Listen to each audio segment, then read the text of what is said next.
Hi there folks, Colin here again from Robert Smail's Printing Works in the Scottish Borders, cared for by the National Trust for Scotland. And today we're going to be looking at one of my favourite sayings that originate from the world of letterpress printing. And that's make a good impression. So today that phrase means to impress someone. But back in the day it referred to the process of pressing ink type onto paper to create a clear, legible print. Too little ink and the type would be faint and difficult to read. Too much and the letters would bleed and blur. So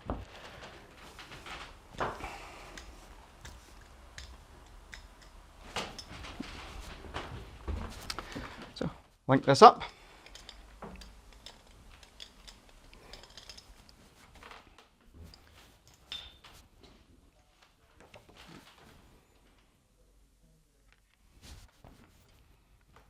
Roll it under. Give it a press and see what we end up with.